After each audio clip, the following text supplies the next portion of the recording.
नमस्कार दोस्तों, आपका स्वागत करता हूं आप ही के यूट्यूब चैनल में। वीडियो को स्टार्ट करने से पहले आप सभी से रिक्वेस्ट करूंगा, अगर अभी तक आपने चैनल को सब्सक्राइब नहीं किया है तो इससे रिक्वेस्ट ऑल प्लीज चैनल को सब्सक्राइब कीजिए, वीडियो को लाइक कीजिए, शेयर कीजिए एज मच एज पॉसिबल ताकि ज़्यादा से ज़्यादा लोगों तक ये वीडियो पहुंच सके। तो चलिए स्टार्ट करते हैं। जहाँ पर देखिए आज हम लोग डिस्कशन करेंगे टीसीएस सेट के बारे में। जहाँ पर देखिए एक इंपॉर्टेंट लेवल जो रहता है आज के दिन में ब्रीच होता हुआ दिख रहा है, यहाँ पर टूटता हुआ दिख रहा है। तो अब क्वेश्चन अराइज हो जाता है कि क्या इस जगह पर टीसीएस को बाई करना सही रहेगा। तो ये डाउट है उसको हम लोग क्लियर करेंगे, साथ साथ डिविडेंड के पॉइंट ऑफ व्यू से क्या इस जगह पर काम करना चाहिए। तो ऐसे जो भी डाउट है उसको क्लियर करेंगे, साथ साथ क्यों गिरावट हो रही है आज के दिन में, फिर से क्यों गिरावट हुआ, इन सभी चीज़ों को चेक किया जाएगा।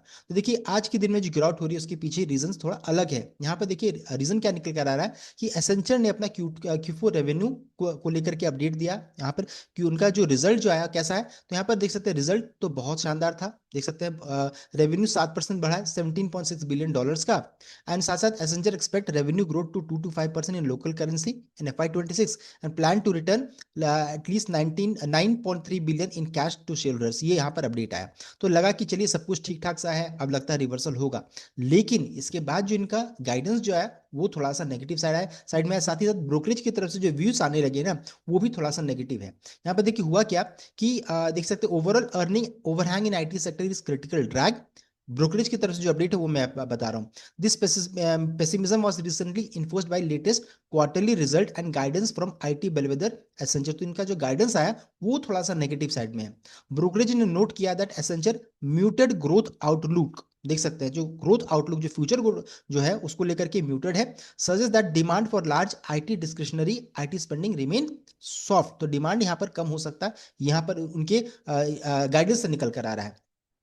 This directly fuel expectation that Indian IT firm will continue to experience low growth. तो वहां से ये निकल कर आ रहा है कि जब उनका परफॉर्मेंस खराब रहेगा, डिमांड उतना नहीं रहेगा, तो हमारे आईटी कंपनीज में सिमिलर सिचुएशन रहेगा, लो ग्रोथ रहेगा, leading to Citi and Jefferies expressing caution over the sector's ability to show significant growth acceleration in the coming fiscal year. तो इसके बाद से जितने भी आईटी स्टॉक्स चेक कीजिएगा, टीसीएस लीजिए, इन्फोसिस लीजिए या फिर विप्रो लीजिए, सब में यहाँ पे टेक में जिसी भी किसी भी आईटी स्टॉक के लीजिए, सब में इस कारण से गिरावट हुई कि उनका जो गाइडेंस जो था ना आउटलुक थोड़ा सा नेगेटिव साइड में आया है, इस कारण से एंड ब्रोकरेज भी थोड़ा कॉशियस हो गए हैं।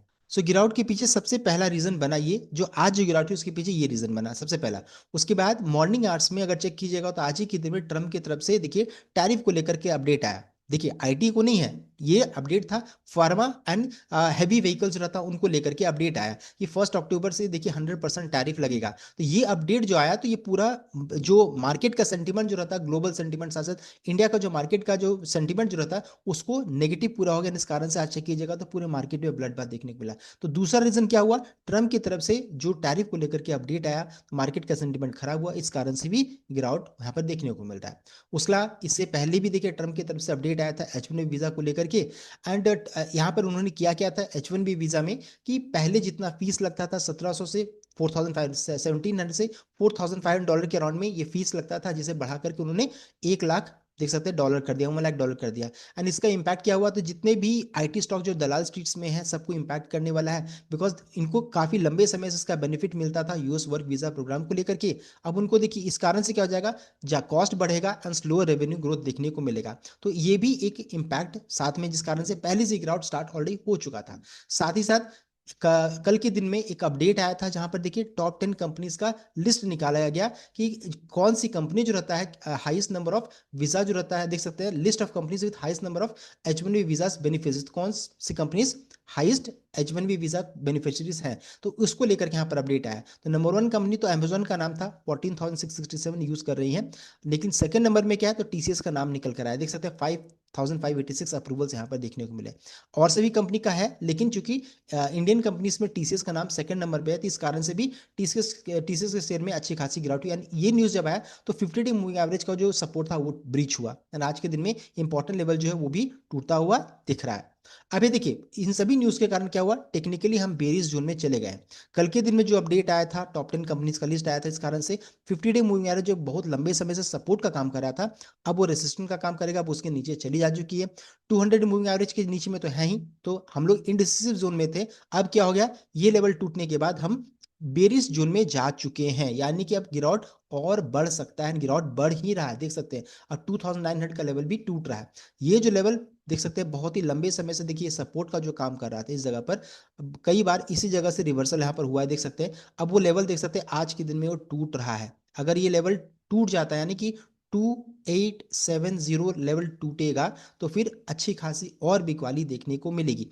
उसके बाद एक गैप है यहाँ पर, अगर ये सपोर्ट मिलना होगा तो ये गैप इस जगह पर 2540 से 2600 के रेंज में एक गैप है। हो सकता है इस गैप को फिल करके फिर से रिवर्सल हो। अगर मान लीजिए यहाँ भी सपोर्ट नहीं मिलता है तो फिर काफी देखिए नीचे का लेवल देखने को मिल सकता है। 2200 से 2250 तक का लेवल भी आपको यहाँ पर देखने को मिल सकता है। तो ये देखिए ये रिपोर्ट है, ये ब्रोकरेज की तरफ से भी सेम यहाँ पर अपडेट आ रहा है। तो थोड़ा सा ध्यान से ट्रेड करना जरूरी है, बिकॉज ये जो करेक्शन है वो काफी डीप हो सकता है। मंथली, वीकली, डेली कोई भी चार्ट लीजिए, सब में अच्छा खासा ब्रेकडाउन देखने को मिल रहा है टीसीएस के चार्ट में। साथ साथ विप्रो के चार्ट में भी सिमिलर काइंड ऑफ थिंग है, इन्फोसिस में भी सेम है। तो आईटी पूरा पैक ही जो रहता है अब थोड़ा सा नेगेटिव मोमेंटम में आ चुका है। अभी कि यहाँ पर अभी कंपनी यहाँ पर एक और चीज है कि यहाँ पर टीसीएस जो रहता है डिविडेंड का भी अनाउंसमेंट करने वाली कब, तो 9 अक्टूबर 2025 को यहाँ पर बोर्ड ऑफ डायरेक्टर्स की मीटिंग होगी। यहाँ पर कंपनी रिजल्ट का साथ साथ यहाँ पर देखिए डिविडेंड का अनाउंसमेंट करने वाली है। तो इंपॉर्टेंट क्वेश्चन अब ये हो जाता है कि क्या डिविडेंड के पर्पज से काम करना सही रहेगा यहाँ पर। तो यहाँ पर देखिए अभी करंटली जो सिचुएशन है लग रहा है कि ये और ब्रेकडाउन हो सकता है। डिविडेंड कितना आ सकता है, अगर चेक कीजिएगा लास्ट ईयर अक्टूबर मंथ में तो कंपनी ने 10 से 11 रुपए का ही डिविडेंड अनाउंस किया था। अब जो एवरेज हो मैं बता रहा हूं आपको। तो अगर मान लीजिए इतना ही डिविडेंड आएगा तो कोई पॉइंट नहीं बनता है कि हम लोग इतना रिस्क लें। क्वेश्चन अब ये रह जाता है कि इस जगह पर क्या करना सही रहेगा, क्या इस जगह पर खरीदना सही रहेगा। तो मैं देखिए यहाँ पर कोई भी बाय अभी तुरंत में इनिशिएट नहीं करने वाला हूँ। मैं अगर कोई फ्रेश ट्रेड इनिशिएट भी करूंगा तो इस मूविंग एवरेज यानी 3100 के ऊपर में क्लोजिंग होगा, वीकली क्लोजिंग होगा, तब फिर मैं बाय करने की सोचूंगा रादर देन अभी रिस्क लूंगा। बिकॉज गिरावट कहाँ तक जाएगा ये कहना मुश्किल है, लेकिन हाँ इसके ऊपर में सस्टेन करेगा तो हो सकता है फिर रिवर्सल के संकेत आ जाएंगे। तो इन सभी चीजों को ध्यान में रख करके कोई भी ट्रेड इनिशिएट करूंगा। आई होप आपको भी लाइक कीजिए, शेयर कीजिएगा, चैनल को सब्सक्राइब कीजिएगा। Thank you.